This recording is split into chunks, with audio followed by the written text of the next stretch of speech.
Happy Friday, everyone. This is Callum Bir from the Sydney Startup Show here at the Sydney Startup Hub. Today with me we have Lia Zalums. Lia is a very good old friend. It's great to see you again. Welcome to the show, Lia. Oh, thank you, Callum. Thank you for the honour for having me on today. Really looking forward to what we're going to dig into. I mean, Lia, I think we go a long way back. I think we probably caught up 20 years ago, and it's so serendipitous that we ran into each other again after all these years at Macquarie Park. So that is an amazing opportunity, and here we are on the show. Yeah, and this is where you see how the whole sliding doors moment it was. It was at the incubator hub Christmas party, and there you were back from your sojourn over in Asia, and there I was, now out of corporate and doing leadership development and mentoring for startups and founders and corporates who are wanting to really up level their leadership performance in their teams. It's so interesting. Both of us had similar but different journeys, but nonetheless, we went from big corporates, the likes of Oracle, Microsoft, Deloitte, etc., and we've had worked for similar companies. We've worked together in some of them as well over the last 20 years or so. And interestingly, both of us end up in the startup worlds and doing something similar. Tell us your journey. Yeah, I was reflecting on that earlier myself, and I still remember that conversation we had. It would have been 20 or 25 years ago. In the it was the Oracle atrium there, and I was desperate to work for Oracle Healthcare because I've always been passionate in preventative health and how technology can really improve human outcomes. And so that has really been my background. I started out as a research scientist. I did honours in biochemistry at Adelaide University.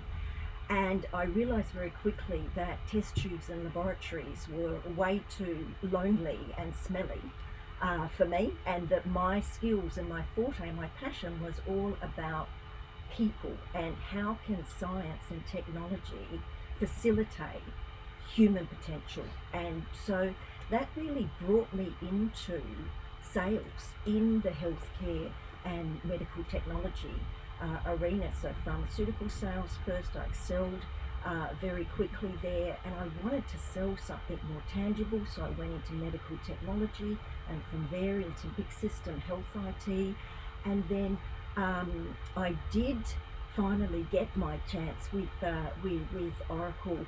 Oh, must be 10 years ago or more now, and that is absolutely one of the highlight roles that I did, selling large system technology that facilitates better decision making.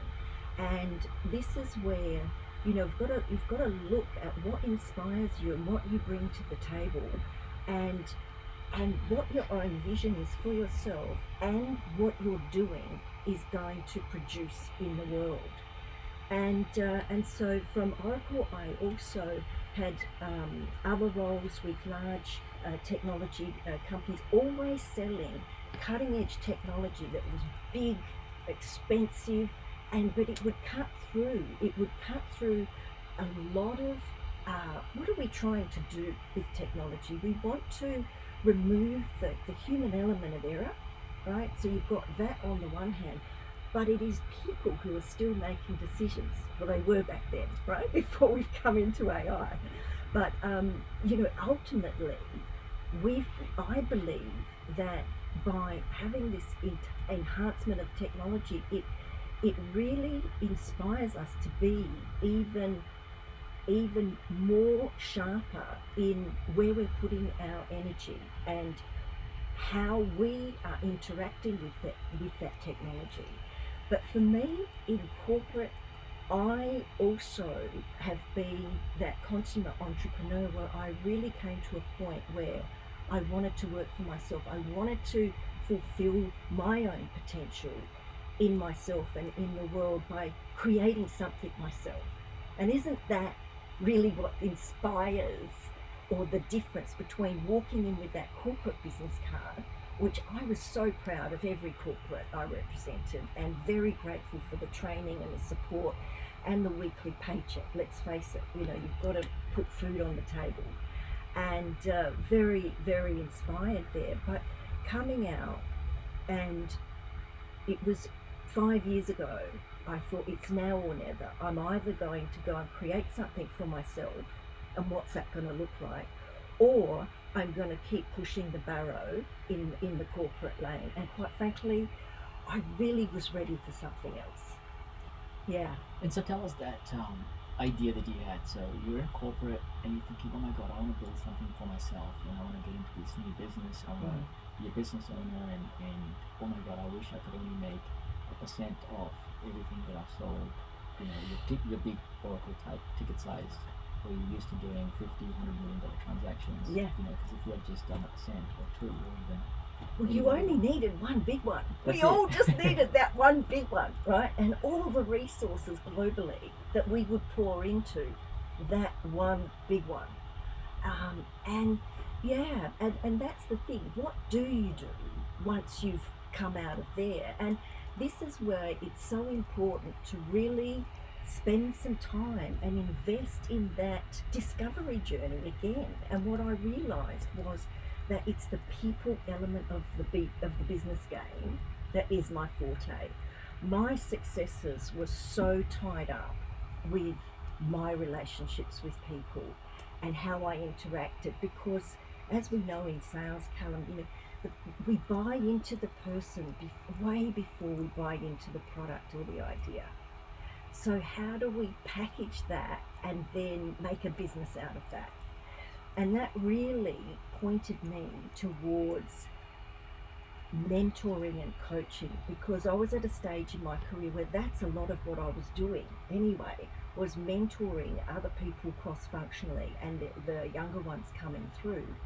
And I was really enjoying that because I see the potential of that next generation and of working through people. And when we can facilitate their belief in themselves, just to stretch a little bit further, see a little bit further, what can they produce, and the amplification impact of that. So that's when I went back and I did my Masters of Science in Coaching Psychology at Sydney University, which is a global leading tertiary degree in the science of human behaviour, of why we do what we do, and organisational leader development. It's the evidence-based approach to enhancing and improving human potential and communication. Because at the end of the day, it is the leader. There is a difference in how effective leaders think. And I wanted to be not just one of those, but I wanted to work with those. And I wanted to learn, how do I bring all this background and history and my commercial success and build on that to grow myself, to then be able to facilitate better leadership, because goodness knows the world needs it. And let's not get onto the political landscape right now, but we are in the era of entrepreneurship now.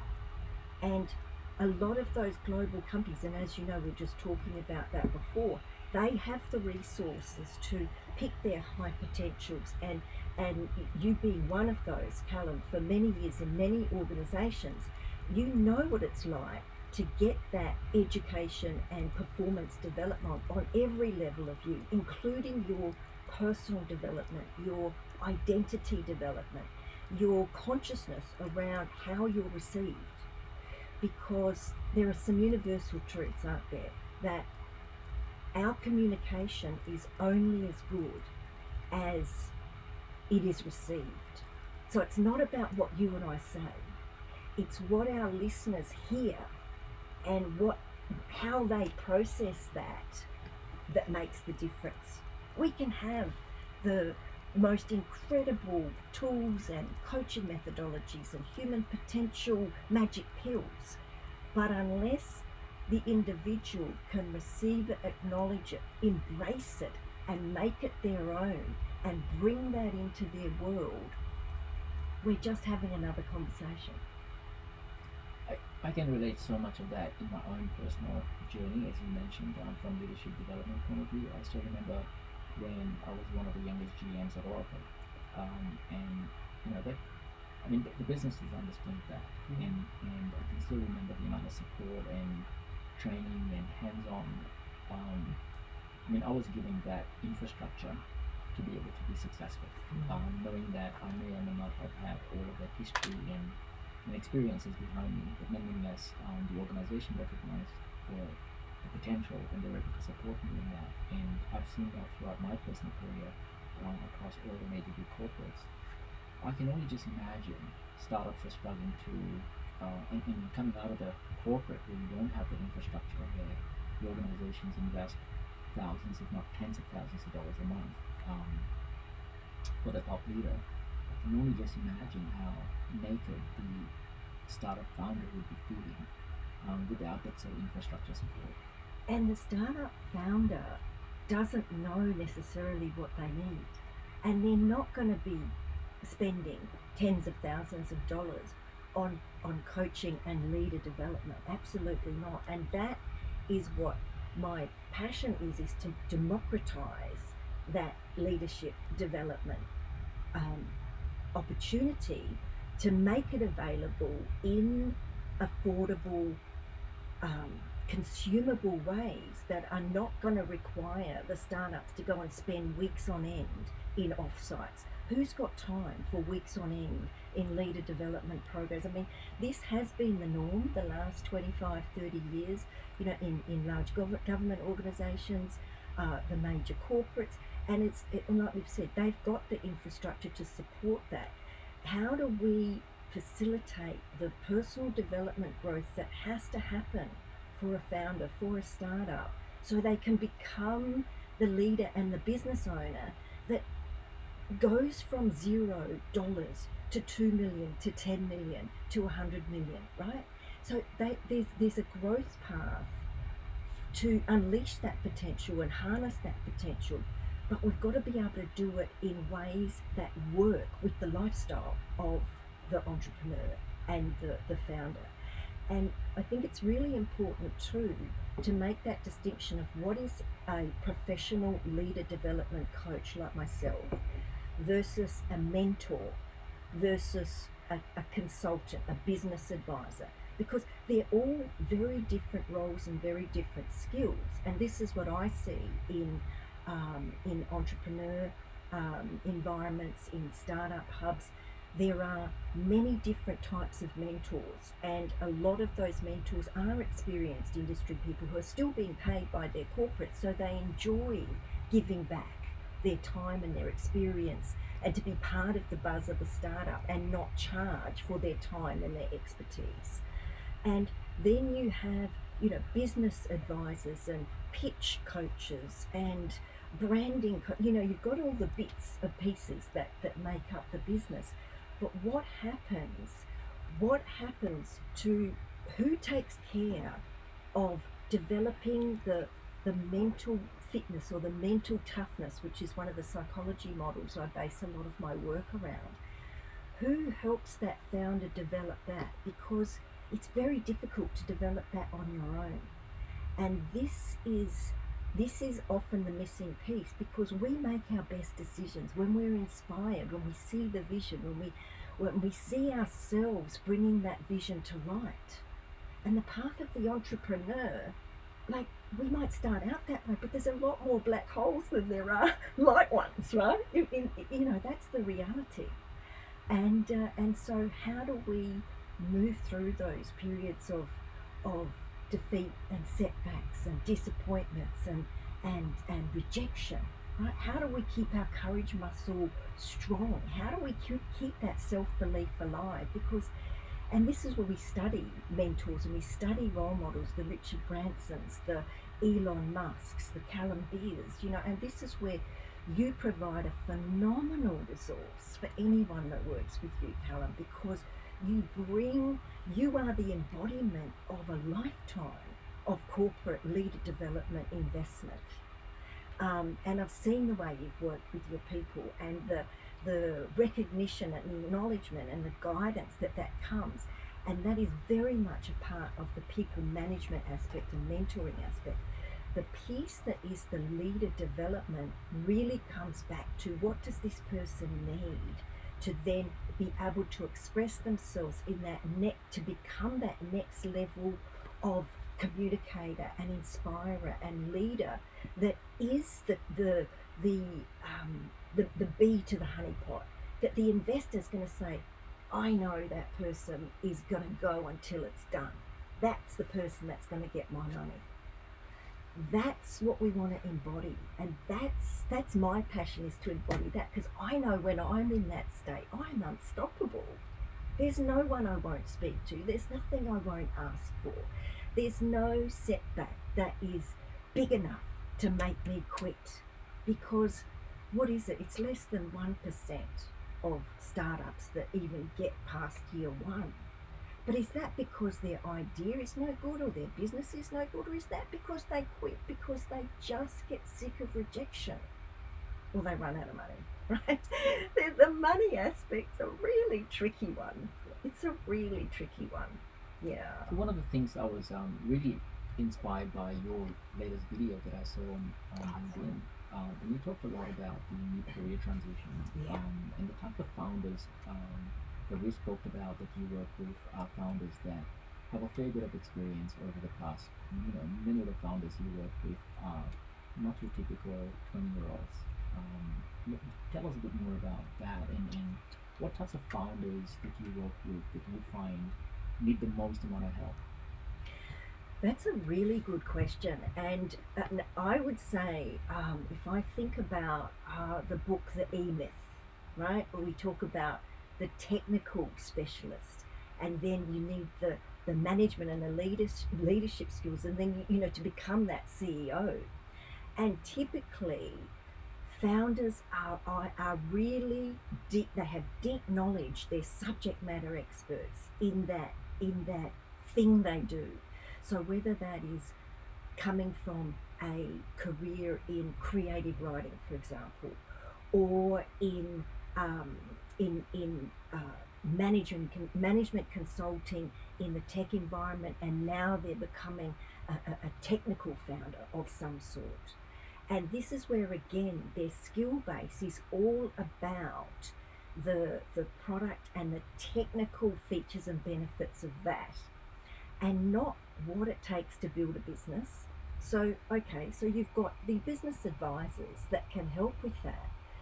But the challenge with that is often the founder doesn't have the skills to be able to discern which business advisors to trust. And then there's also the aspect of skin in the game, because advice is cheap. And this is one of the challenges I find with free mentoring, or even advisory board situations where you're giving your time for free, because yes, you're speaking from experience and you want to give that founder what you think they need, but ultimately that's what it is. It's what you think they need. So this is where the whole process of startup to successful business is a journey, as is the development of that founder. And so you've got the model where the founder stays and is their technical head, and then they'll often get some kind of an operational co-founder, right? The business brain, or the one that then takes the sales and holds the vision. The challenge with that, if the founder doesn't have the commercial vision for themselves, that's going to be difficult, because investors want to invest in the founder, in the technical brains behind what the essence of that solution is. So that's where the development of that vision, and stepping into that vision, and having that undying belief that you will do what it takes and find the help you need to make it happen.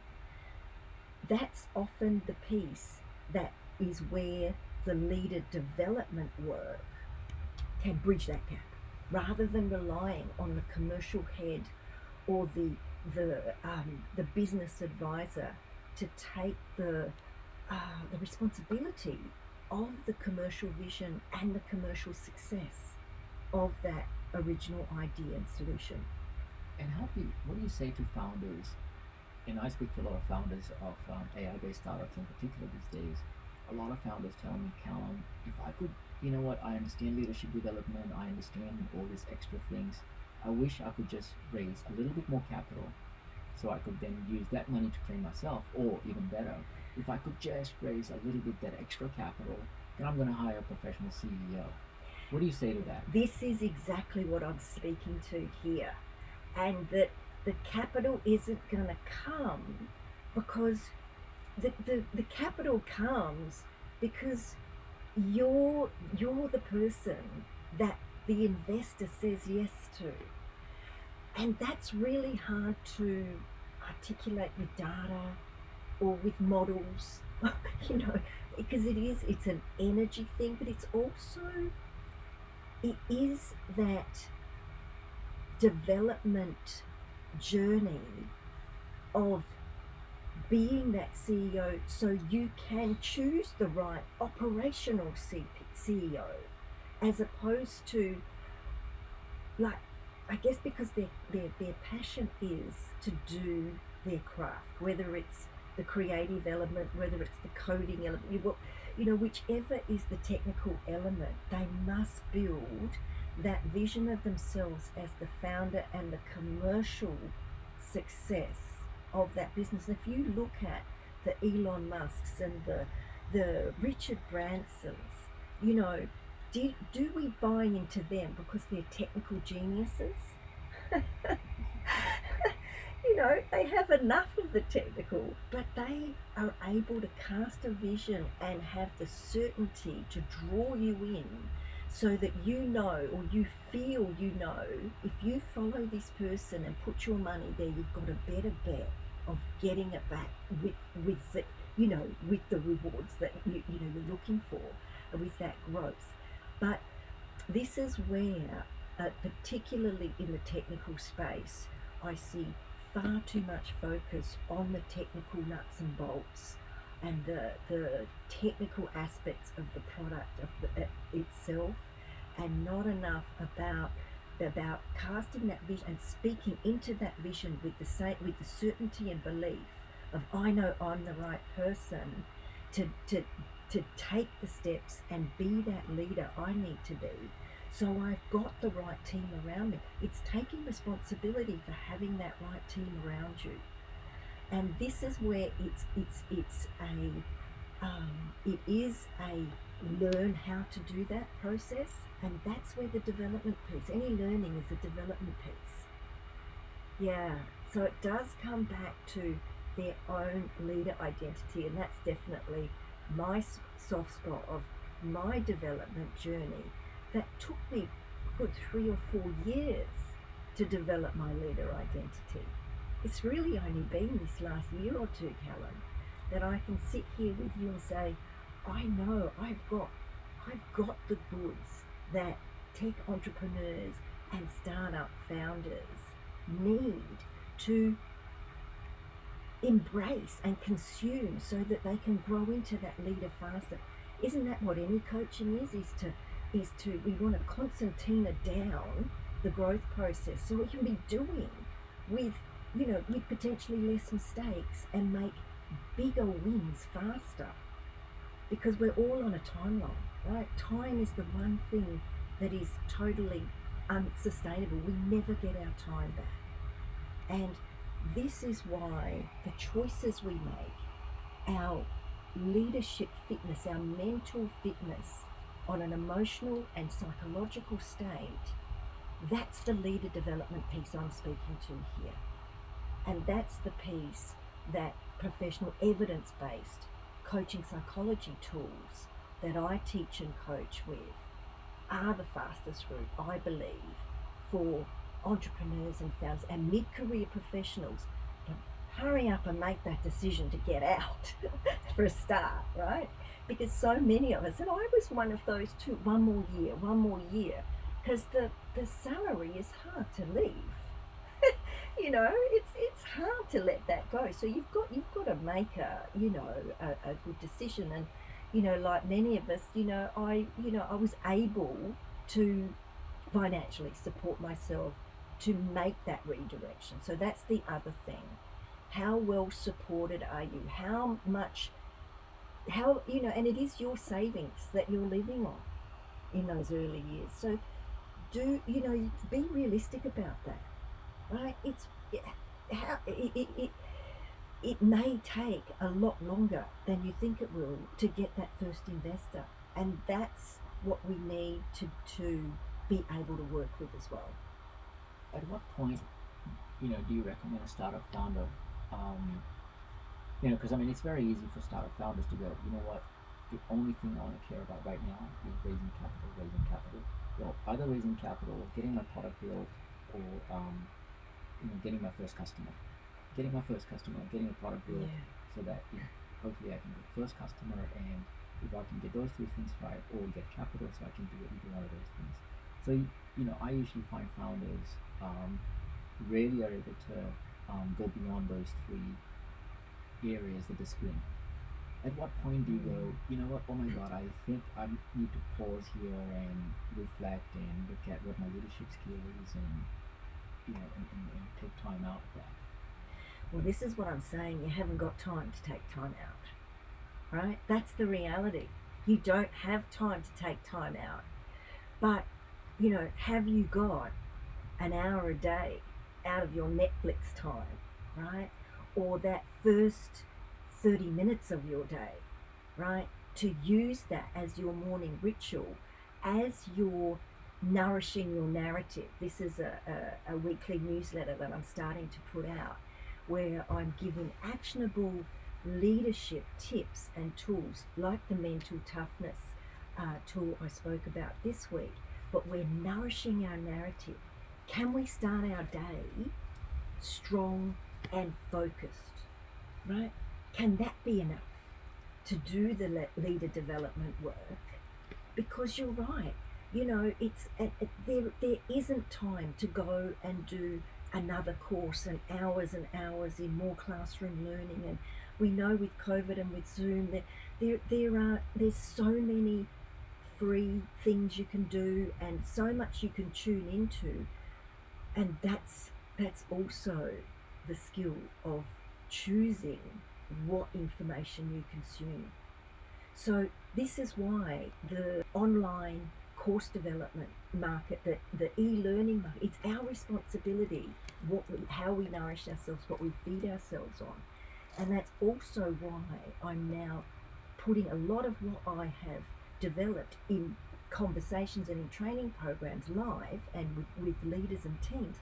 I'm putting that into online course materials so that founders and mid-career professionals can consume this at their own pace and in their own time, but in bite-sized ways that are actionable. And that first hour of your day, my golly, that's the most powerful way to do your leader development work, Callum. And if you don't, see, this is the thing, it causes you to stop, consider, reflect, and be intentional with how you use your time. And the self-regulation, I've got my 3 R's for self-leadership, right? Which is, what's the first one? The first one is is rituals, our morning rituals, which is this first hour of the day in your leader development work. The second one is regulation. What are you doing to regulate your ups and downs? Regulate that feeling of urgency and overwhelm and I've got to get that first client, that first, anchor customer, that first investor, or I'm going to die, the money's going to run out. This is the regulation piece, right? And this is where things like my mental toughness grid, which was developed by Professor Clough and Doug Strakarczyk. I want to give, attribution where it's due. And this is 30 years of deep psychology research and development in high-level sport, in high-level business, in education, in leader development. So and the reason that we've got these tools is so that we can do our development on the fly, on the spot, and self-regulate, because this is how we're going to then be much clearer about what we actually need to ask for, Callum. And that it's that kind of, overwhelmed state that takes a lot of founders and entrepreneurs out before they've had a chance for those investors to see them at their best, to see that potential. So that's the second thing, the regulation. And the third is the reflection piece. And this is a piece where, again, we learn to do it when we go and take courses and re-educate ourselves. But it's the piece we see is the biggest missing piece in poor leadership, because we're so busy to be in action. Are we reflecting? How are we reflecting on how did that pitch really go? What was the real reason that investor said no? Have we asked for feedback? Have we been courageous enough to hear the honest truth and not the nice version or the I don't want to hurt your feelings version? No, we've got to be able to cut through that. And again, that takes mental toughness. It takes maturity, and that's why I get excited with mature founders. Why? Because we've lived and survived, and now we're ready to thrive again. So I believe that collectively what we bring is that corporate experience and expertise and the benefit of all the development that we've had in ourselves, and we're now fine-tuning it and adapting it to what an entrepreneur needs, what a tech founder needs. And ultimately, at the heart of it all, Callum, I think it's when the investor says no, how does the founder respond to that and come back with, you're wrong and this is why, right? And this is what I call the why me story. Like, there's something you've missed, and can we explore what you might have missed here? And I'd love to come back to your story here, because I think you've got a great story of an early, and I stopped calling leaders like old, young, mature. It's early stage and later stage. But you were an early stage leader, and you're saying your boss was gonna like put another boss on top of you. So I think, could we explore that just as a really great example of what you did there to stop that from happening? Because in a way, your boss was saying no to you and ready to invest in somebody else instead of you. Yeah, I mean, that's still a great story, and those are the moments that you remember throughout your life, right? So I kind of reflect on my own experiences where this is going back way, way, way, way long ago, where, I kind of look back a business that I was involved in growing from scratch, at a global level. I knew the strategy, I've been breaking the strategy, I've been presenting it every single day, absolutely every single day.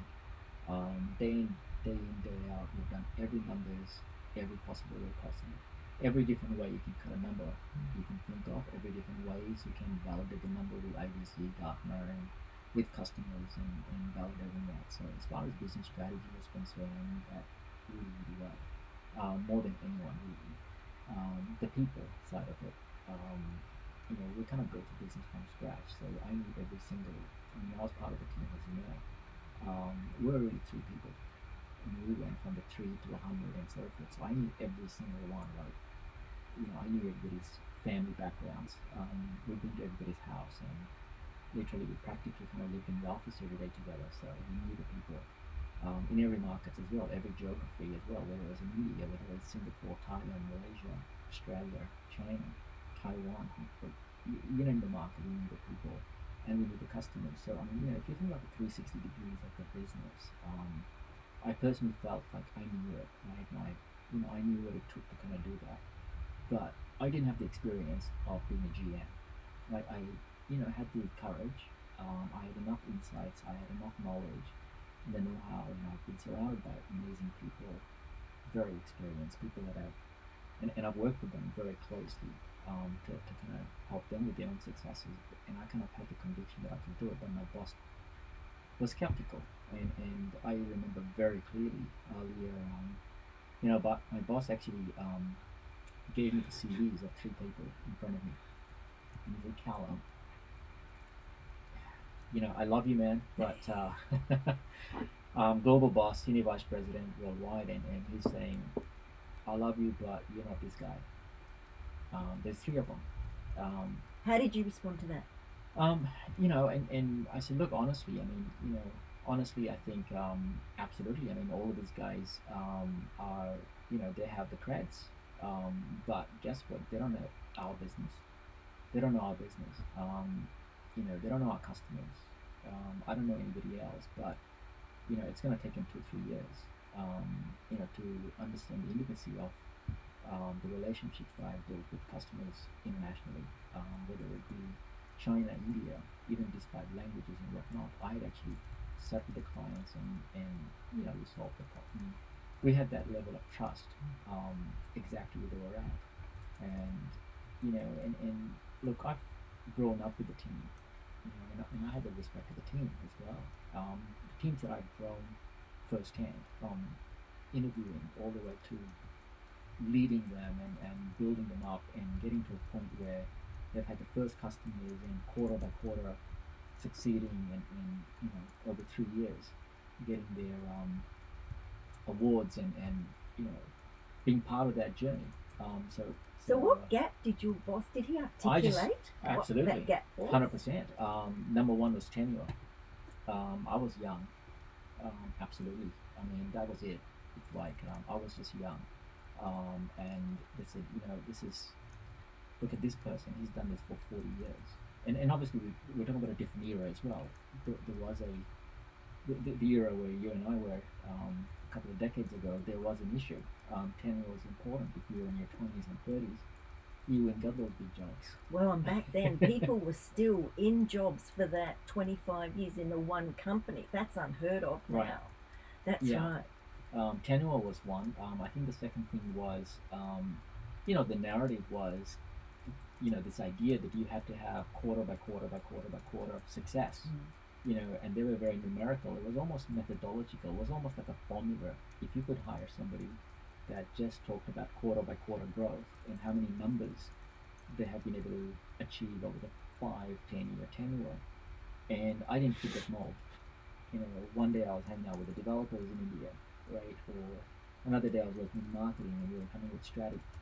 It was not a one person thing. So it's like, But that was their absolute culture, and that was that quarter by quarter business. But that is what grew the monolith that organisation is today. And your boss was paid to toe that line.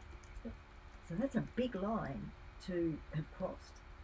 but I mean, in the end, he did say, well, okay, here's what we're going to do after much consideration. By the way, I had friends, colleagues of mine who he interviewed, who they told me afterwards. They didn't tell me what they discussed, and what they said.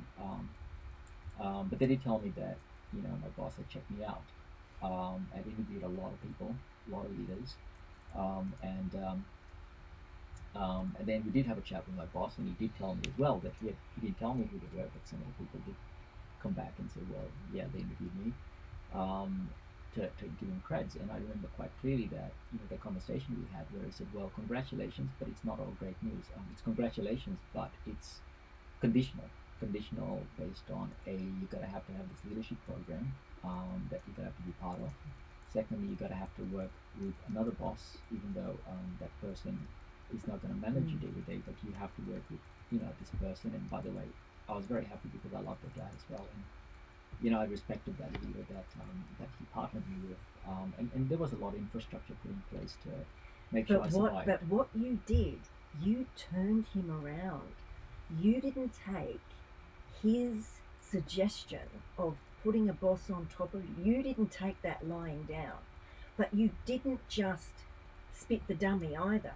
You came back with a very evidence-based approach as to why you believed you were the best person for the job, and at least in the ring for consideration for that job.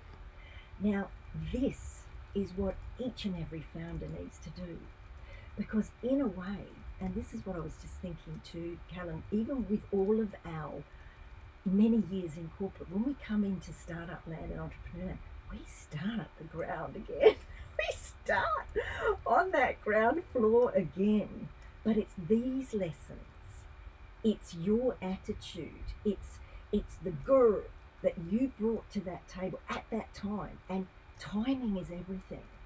So it's not about being pitch perfect with your slides and what you say, but it's how you respond in the moment when you don't get the results that you want, or when you're hearing something that is really not agreeing with you, and you've got what it takes. So you had that internal mental fitness, the mental toughness. You had that as part of you, but you had earned it with what you did. So it wasn't just your attributes and your talents, it's what you had done to be that person in that moment that could look your boss in the eye and say, I get it, boss, but I can do this and I believe I'm the best one to do it. And so, and that's what turned him around. He wanted to see how badly did you want it. And I think this is where what we both bring to people we work with, Callum, is that we help those founders, those mid-career burnt out professionals, believe in themselves even a little mustard seed more. Just to have one more go. Just to see it even slightly differently and go again one more time. Right? Because the faster we can get over those quitting moments, the faster we can be that person that can look the investor in the eye, say, this time I'm ready, right? Because I'm sure there were many a time when you felt you were ready and people were saying, not yet, Callum, right? I bet there were many times like that. Lots of times. That moment of reckoning for me, I mean, that was not the first time, but I also knew when to ask. Yeah. When to ask.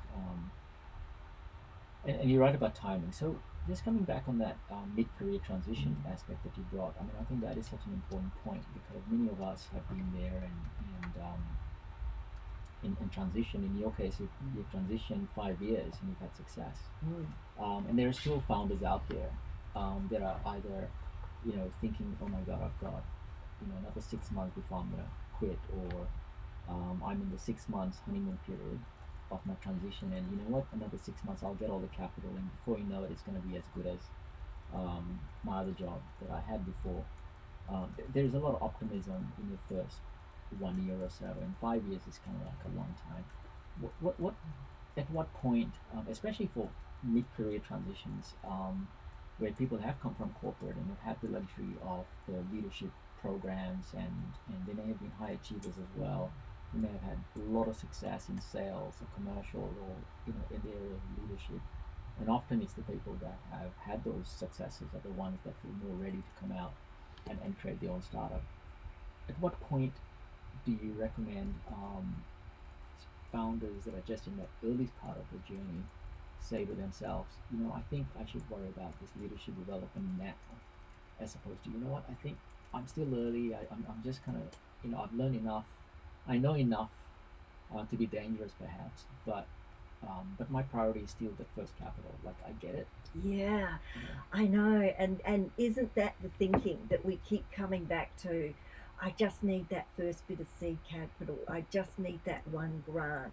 I just need that breathing space. And that is certainly the case with one of the founders that I've been working with, that she has been so masterful at getting like bits of money from different grants. She's so good at grant writing.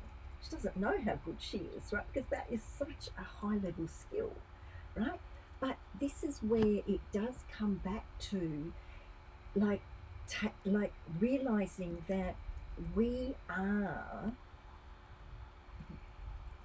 create our reality through our language. And if we are speaking in terms of, I've only got enough money to go for the next 6 months, or I'm in this 6-month honeymoon period, there's an element of that. But this is why I say that if you start out with that understanding that your leader development work is your identity development work to become that leader that can do that first pitch opportunity, or whether it's to get into a accelerator program, whether it's to get that seed capital, whether it's even to find, to attract the right mentors to work with you, who you are being and the leader, that how you are projecting yourself. That is the leader development work that we're all, those of us who continue to do it all the time, we're the ones that are going to win faster and win bigger.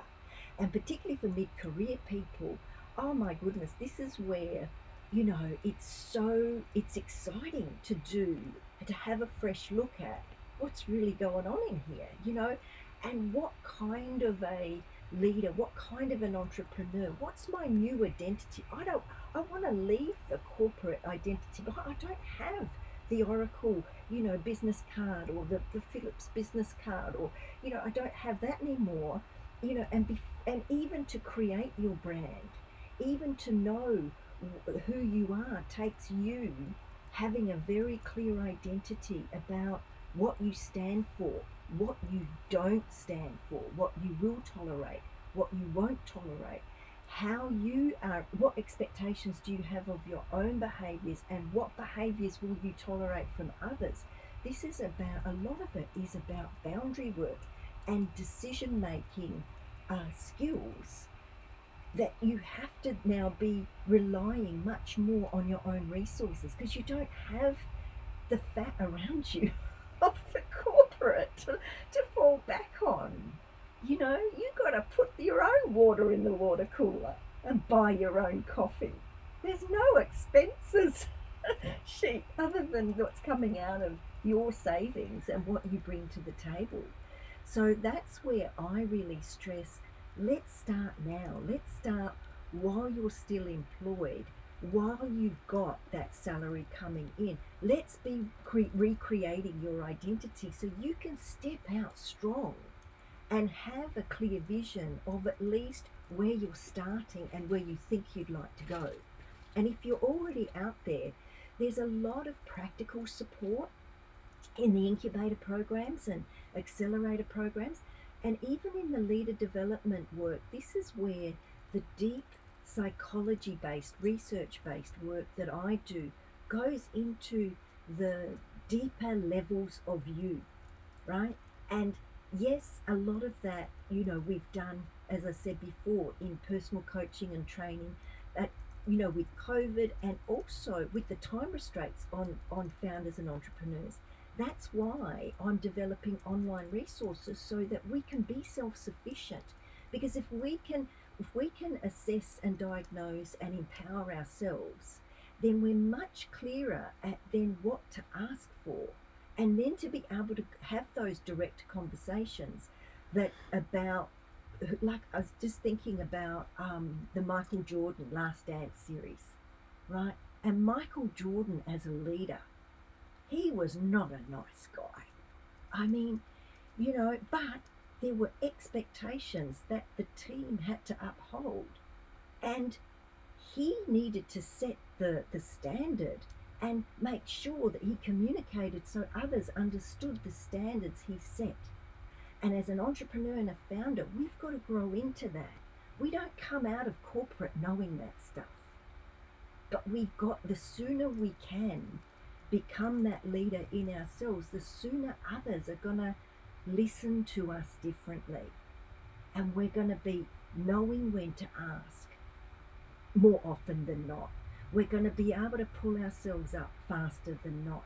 And I don't mean we're going to pretend that everything's all right when it's not, because our mental health is fragile. And that's why we need to do our leader development. And the leader development I'm talking about is our mental and emotional health development at its core, Callum. I think that's a really good distinction to make. And when is the right time to do that? The right time is your first hour of the day, together with your exercise, right? And so there are two things that I will not give up for anyone, and that is my exercise and my morning ritual of breathing that I do. I've now started doing cold showers in the morning. Have you heard of the Wim Hof method? No. Oh, this is a whole other level of helping our physiology to impact our ability to communicate with clarity. Because the more clarity we can have, Callum, the easier it is for others to work with us.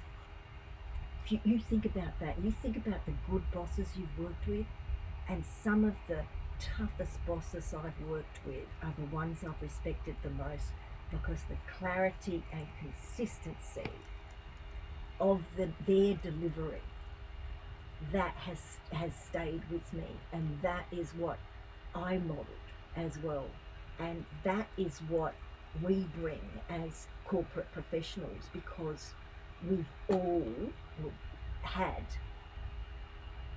experiences of really bad leadership and really good leadership. And as entrepreneurs, the better leaders we can be, the more likely we're going to get that first client, that first investor, that yes from an AI Ventures to say yes to you, to develop you. You know, it's about harnessing what we have and closing the gaps on the biggest things that are holding us back. So when is the right time to do that? All the time. It's fascinating you mentioned clarity as such a huge topic. When we founded AI Ventures, and I've been doing a lot of work within our own leadership development team across AI Australia, and over the year or so, I've been working with quite a number of the team itself to formulate what are going to be the core values of our company and the business that we're going to found, the values itself. And interestingly, and this is on our website, you'll find clarity is the number one. Clarity and energy, because if you don't have the right clarity, it's very hard to drive the right energy. Because if you have the highest energy without clarity, you'll get somewhere, but people will have exhaustion. Yeah, and we get that, that founder syndrome where they're impossible to work with, right? And it's the same often with the best sales reps in the company. And I have had periods in my career where I've been that person, Callum. The one that, brings in money, but God, she's hard to work with, right? So your own development to harness what's working and, to deliver with clarity and certainty, but certainty built on a data-driven approach to your message. So what's next? What's the best way for people to get hold of your content? Because you've got a lot to offer, and there's a lot of free stuff as well. What's the best way to connect? Yeah, look, this is a big one, isn't it? And I am a startup, I am a founder, I am an entrepreneur, I'm learning about social media. So I am finding that I post a lot of my free content on LinkedIn, and I'm now offering a weekly leadership mindset training tips where I take you through actionable things like how to work with a mental toughness model, to apply that to help you move through the hard times, to re-inspire yourself again. So I'm offering that up free because, look, to be honest, I get inspired when I do that kind of deliverable, a how-to, an actionable how-to. So I would say definitely connect with me on LinkedIn. We'll put my newsletter link where you can sign up to my newsletter, and I've got the video that I posted on LinkedIn on there.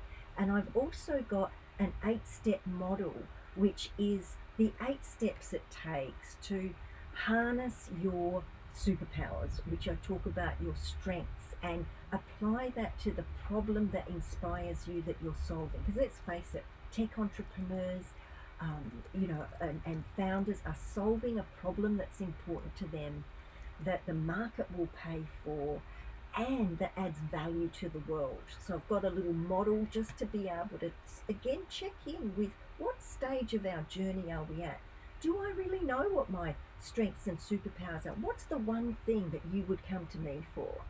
And it is energy, clarity, and and evidence-based tools that you can learn and teach your teams and apply over and over and over. So if I think about my happiest clients and the feedback I get, they'll come to me years later. They say, "Oh my God, I am so glad you kept my feet to the fire and I didn't drop my price, because man, that's made such a difference." Right? So that it's interview technique, right? It's negotiation technique. It's knowing your values and communicating those values in the context of the role or the problem or the thing that's being discussed here. And yeah, we haven't talked about values, but that's absolutely at the heart of working in your superpowers to deliver a product, a solution, a new vision that is going to get people to pay for it. People are going to need it and pay for it. And it's going to solve a problem that really adds value to the world. And this is what AI brings. We haven't even touched on the AI component, but this is what inspires me about AI tech founders, is that you are harnessing technology to take that human error out so we can focus on the hard stuff like we're trying to articulate in a conversation here today. So I trust that people have got something out of this, that it's stirring you to stir yourselves and invest in yourselves, to know that your personal value is one of the most important things you bring to that pitch delivery and to that investor conversation. So yeah, can't stress that enough. So with that, that's all we have time for today, dear. I mean, you've been incredible, and thank you so much. Time just absolutely flew by, and we're a little over the top of the hour, so that's as much as time we have. With that, thank you very much, Lia, for joining me in this amazing show, and hopefully you guys got a lot of value out of that. Signing out, Callum Bir from the Sydney Startup Show. See you next time.